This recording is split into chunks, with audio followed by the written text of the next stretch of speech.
네, 안녕하십니까. 신현재 신경학과. 오늘은 eyelid, swollen eyelid, 눈꺼풀이 부어 있을 때 우리가 언제 염려해야 될까요? When should we be worried? 우리가 언제 걱정하고 무엇을 봐야 될지 한번 말씀을 드리도록 하겠습니다. 안통과 눈꺼풀 부종을 주소로 내원한 65세 여자 환자분이시고요. 일주일 전부터 이렇게 왼쪽 눈꺼풀이 붓고 또 통증도 있다고 해서 오셨습니다. 이분은 안구운동 장애도 있으셨고요. 과거력상 급성 백혈병으로 해서 또 항암 치료까지 했던 과거에 있던 분이십니다. 사실은 이렇게 눈꺼풀이 부어 있고 이렇게 눈이 조금 안 움직이고 이렇게 있죠. 우리가 사실 눈꺼풀이 부어서 환자분들이 오시면은 대개는 이제 다래 끼인 경우가 많고요. 아니면은 이제 프리셉탈 셀룰라이티스라고 해가지고 뭐 앞쪽으로 해서 염증이 가볍게 있는 경우가 가장 많습니다. 이분은 과거력상 중요한 것이 있었는데 바로 이제 급성 백혈병으로 치료를 받다는 것이죠. 이렇게 면역 치료를 받는 경우에는 어떻습니까? 우리 몸의 면역이 떨어지죠. 그래서 다른 취약성이 올라갈 수밖에 없습니다. 실제로 이분은 영상 검사해 보니까요, 이렇게 우리가 그 스페노이드 사이너스 쪽으로 해서 우리가 이제 그쪽으로 부비동염 나와가지고 이쪽에 곰팡이 균이 의심했던 분이신데요. 이 곰팡이 균이 이렇게 안화 쪽으로 침범돼서 이렇게 눈이 부었던 분이라고 보시면 되겠습니다.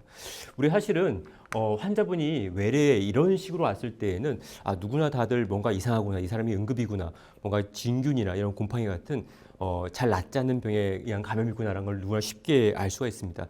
하지만 사실은 이제 이렇게 이제 오시는 경우는 우리가 쉽지 않을 수가 있는데요. 중요한 것은 환자분의 과거력입니다.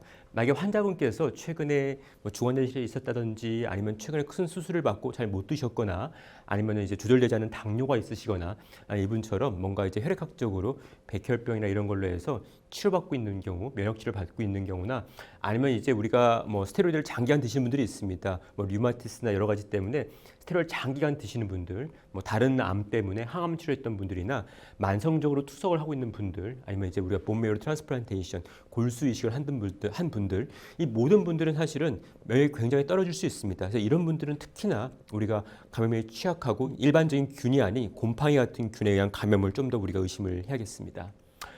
다른 예인데요. 이분은 좌안의 시력주화를 주로 내원한 50세 이제 남자 환자분이십니다.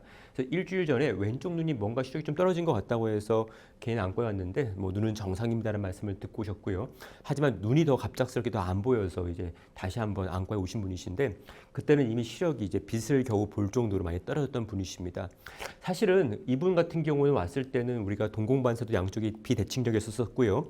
실제로 보면은 시신경 쪽으로 뒤쪽으로 해서 이렇게 조형 증강, 즉 뭔가 염증이라는 뜻이죠. 이것이 관찰됐던 분이신데요.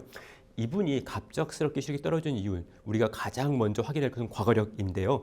마찬가지로 이분도 우리가 급성 백혈병으로 해서 치료를 받았던 분이셨습니다. 사실 이 경우에 이제 급성 백혈병의 재발에 의한 우리가 시신경의 염증, 시신경 침윤 이런 것들을 의심을 할 수가 있겠습니다. 사실 우리가 이제 외래에서 보는 이제 안구 통증 이런 경우에는 건조증 경우가 제일 많습니다. 하지만은 실제로 건조증 말고도 뭐 뇌동맥류나 아니면은 이제 목동맥이 찢어지거나 아니면은 뇌하수체 조울증 아니면은 이 환자 같은 면역 저하인 경우에는 곰팡이 진균에 의한 부비동염 감염인 경우도 우리가 고려를 해야겠습니다.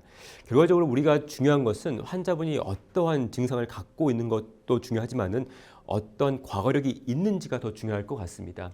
만약에 환자분들께서 얼마나 그게 있으셨어 했을 때에는 뭐 갑작스럽게 아니면 최근입니다면 우리는 더 긴장을 해야겠고요.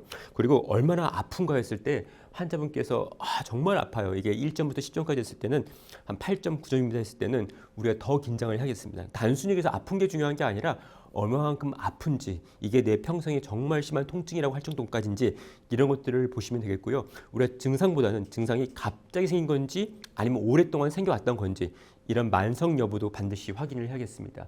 즉 다시 말해서 우리가 만약에 환자분이 급성 통증을 동반한 어떤 신경학과적인 증상, 즉 급성 통증을 동반한 시력저하, 급성 통증을 동반한 안구운동 장애, 이렇게 급성 통증을 동반한 어떠한 신경학적 사인이 있어도 다 그것은 우리가 안과적인 응급이라 보시면 되겠습니다. 여러분들 기억하셔야 될 게 또 한 가지는 면역 저하인 환자들한테 어떠한 신경학적 사인이 와도 그것도 역시 응급일 수 있습니다. 예를 들어서 조절되지 않은 당뇨 환자가 있을 때 갑작스러운 눈의 부종, 만약에 급성 백혈병으로 우리가 항암 치료 받았던 분이 있을 때 갑작스러운 시력 저하, 이런 것도 역시 우리가 응급이기 때문에 더 긴장하고 환자를 봐야겠습니다. 눈꺼풀 부종, 우리가 외래에서 많이 보는 질환이고 치료하는 질환이지만은 때로는 단순 부종이 아닐 수가 있습니다. 우리가 언제 걱정을 해야 될까요? 굉장히 심한 통증, 최근에 생긴 증상, 면역저하 억제 히스토리가 있을 때 우리가 걱정을 해야겠습니다. 감사합니다.